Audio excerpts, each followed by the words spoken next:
Hello, my name is Thomas Soto.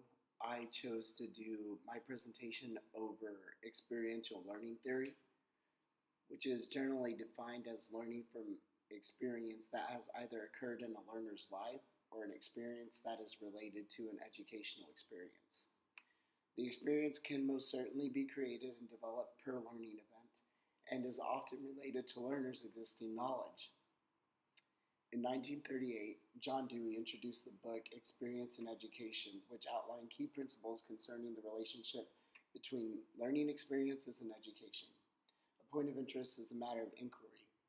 Inquiry in experiential learning is imperative, as through inquiry, educational experiences are examined by students and the teacher, who may act as the facilitator. Experiential learning became the basis for David Culp's learning cycle, which a concrete experience would be introduced to learners. The learners would reflect from the experience, conceptualize the information learned through the reflection, and finally, the process of experimentation with new information would occur. In the continuum of education, it's possible that educators implement experiential learning in platforms of communal learning. The most familiar concept is learning by doing, but we've come apart from that in bounds.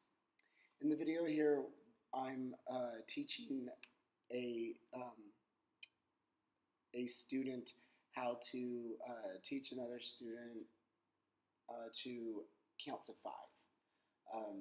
The curriculum is based off of objectives taken out of pre-K curriculum and actual team steps, hospital, communal, medical community-based communication.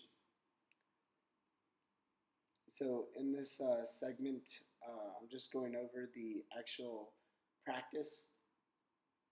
When we're looking at learning, it becomes formable. Experiential learning, it becomes formable as an educational platform when students are able to use the knowledge acquired during an experimental exercise in a real-life situation or event. Experiential learning is quite the opposite of performance-based in terms of evaluation. It can be on the spot. It's typically formative and is very low stakes. It's measurable over time versus an immediate assessment. Inquiry, as discussed previously, is where the highest value is achieved. It's a Socratic method of teaching, and it initiates critical dialogue. So what we're really trying to do is to get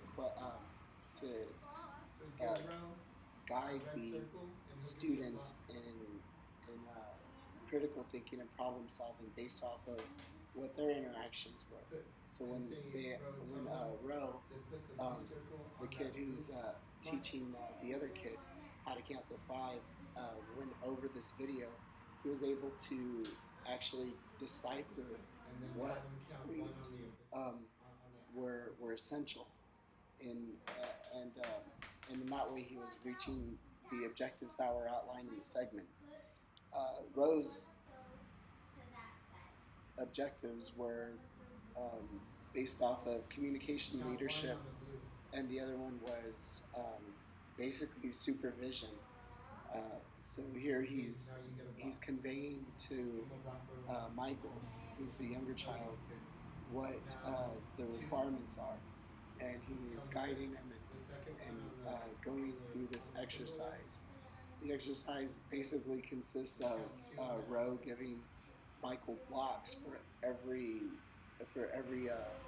piece of wood that Michael gave him, and then once that block is distributed, Michael adds a bead to the abacus.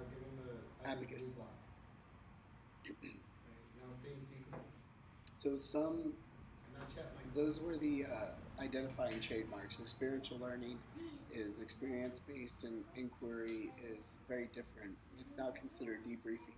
Some instructional problems addressed through the theory are critical dialogue. We take into consideration the learner's aptitude for a specific learning style that's otherwise looked over in a conventional teaching classroom. As discussed previously, the inquiry, or rather debriefing phase, allows for an opportunity for a learner to engage in critical dialogue. The teacher facilitates reflection, engages in gap analysis, and then summarizes the overall experience after the debriefing. Once this is complete, the knowledge is gained and it's ready to actually use in a real world situation or other educational experiences. Learners can be classified in 4 categories. We generally break them down into using Kolb's learning style inventory, divergers, which reflect and are found between the stages of concrete experience and reflective observation. Um, they're best at creative thinking. So they'll take information and be able to reflect upon it, and that's how they learn. Simulators or theories fall between the stage of reflective observation, abstract conceptualization. The simulators tend to enjoy case studies and are more likely to mind map, as thinking is the best tool for the category.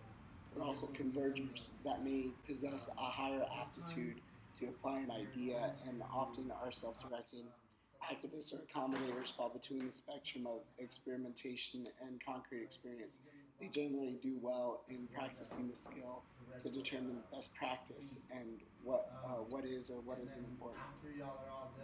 The Kolb's learning style inventory may support curriculum or even development and highlight where most emphasis and implementation should be injected.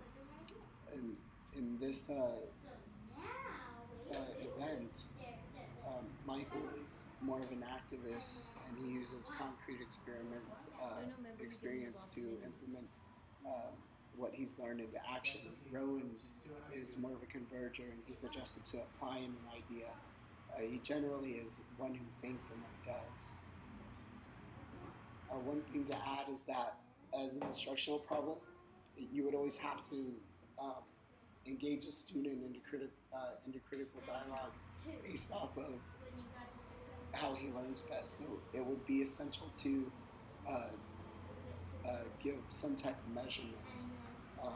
It could be a checklist, something that identifies that learner as a specific learner in Kolb's learning style inventory. So engaging the student in critical dialogue, there's no set way to really do it. It's really left up to the practitioner. One way to mitigate the conflicting matter is to initiate dialogue, but not overshadow the event by constantly influencing the flow of communication. That's more of a teacher-led paradigm. Experiential events are not inclusive if there is not collaboration. That's another instructional problem. So when we enter a dialogue with the student, we're really just trying to get a baseline of how they learn best. If that doesn't occur, then we're kind of defeating the purpose, and we need to step back and reevaluate the totality of our engagement. Make sure that we're at least incorporating them in curriculum building somehow, in some kind of way. So as we get to the end of this segment, we see that Michael's really grasped a lot of the concepts of counting. He's able to count the blocks. He's able to give Rowan the necessary amount, and then he's actually able to stack and build. So if this is some type of communal-based project, they're really doing well at working together to complete the objective.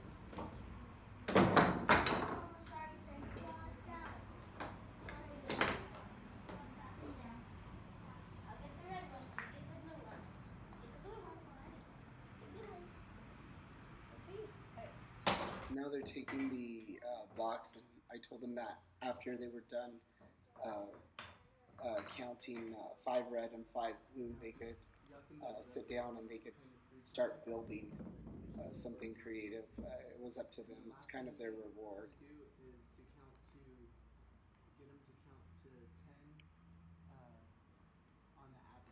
and so they How go do you on want to to do it? loosely build some type of structure. It was really left up to their imagination. Just come up with the plan and then go over it with them. I think I found a plan. So after we build something,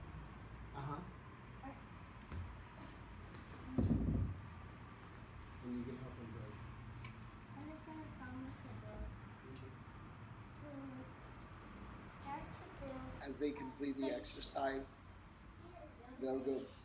I instructed Ro to go back to the abacus and count 5 of the beads. Have Michael count 5 of the beads by himself. Let's go like this.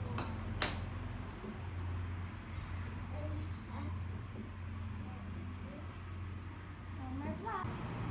There you go. There's your castle. Alright, now the abacus. Come here. Maybe just this side. Come over here. Put these two back. So choose which color you want to do. Yellow, green, brown, gold. Green? Okay.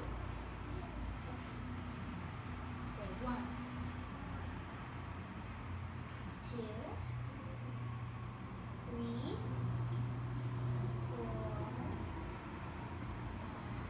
Say 5. Say 6. Say 7. Say 8. Now say 9. Say 10. Now see if you can count to 5. Now you have to count to 5 by yourself on the good ones. You can do it. Look.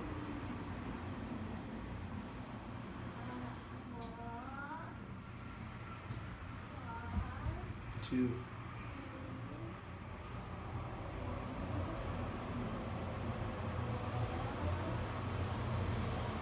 There you go. Perfect. Hello, I'm here with Gina Kubix. She's a physician here in El Paso, and her son Rowan was the 8-year-old in the video. So I just have a few questions, Gina. It has to do with education and the paradigm that is currently being introduced into academia. So you have an 8-year-old. How is he doing overall? Excellent. Yeah, it certainly seems that way. He's doing really well. When did he start school? When he was 5, Okay. right? It would have been kindergarten. Kindergarten. What if I told you that in Finland, your son would have started school last year? He would have been That'd be a bored. shock.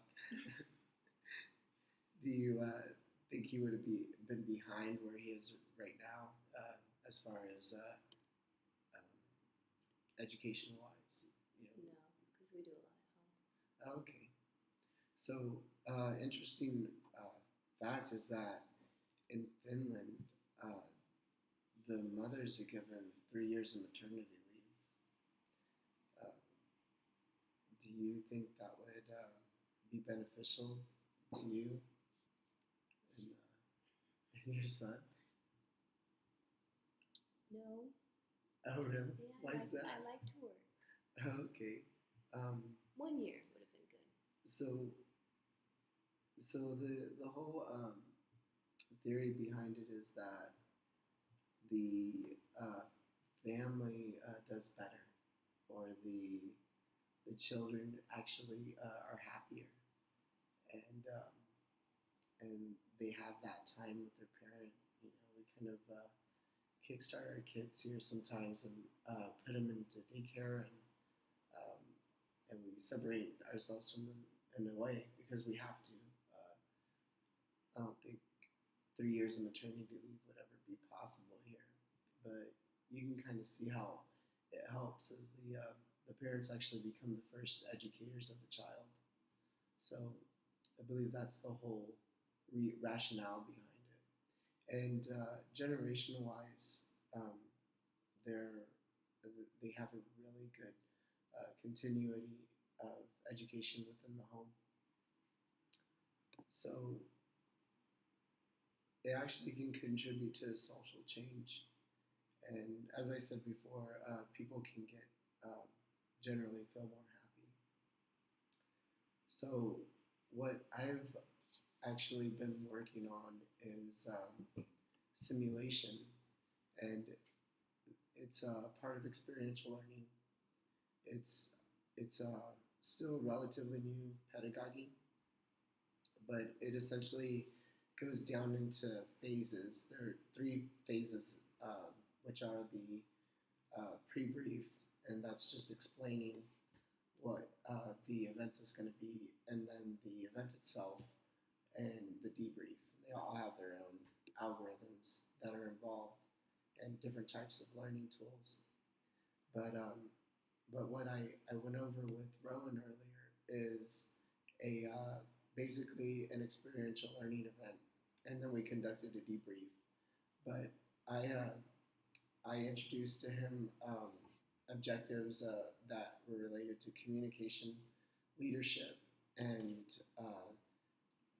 basically interprofessional work. The curriculum is pulled out of Team Steps, that what we use in our healthcare community, and and I believe that he hit every objective in terms of actually being able to implement, supervise, communicate the objective with Michael. His objective was to um, count to five, just relatively simple pre-kindergarten objective, and and it worked. You know, it was a communal learning experience. It was cross age groups, so they each had a separate set of objectives to meet, and they met it together at the same time. If this was incorporated in the classroom sitting, do you feel that it would be beneficial, or do you think it would kind of take away from the learning experience? I think it would be beneficial. What parts of it do you think are important without knowing Having too the much older about it? children teaches them more than just knowledge, I guess. It teaches them communication, how to be a leader, and all Broadens that. the scope, Mhm. and Changes their role. Instead of being the one being taught, they're now the teacher. so the biggest part of this project is really just putting educational tools in the hands of the student and making the student the center of the classroom versus the teacher. Like you were saying before, traditional education in the States comes from the teacher to the student, but right now the shift in the paradigm is where the student and the teacher are entering a mutual relationship for the benefit of the student, to see what style of education, what type of education, what his needs are, and then the best ways to meet those needs. So this concludes my presentation. I'd like everybody to have a good night and hope to see you sometime soon.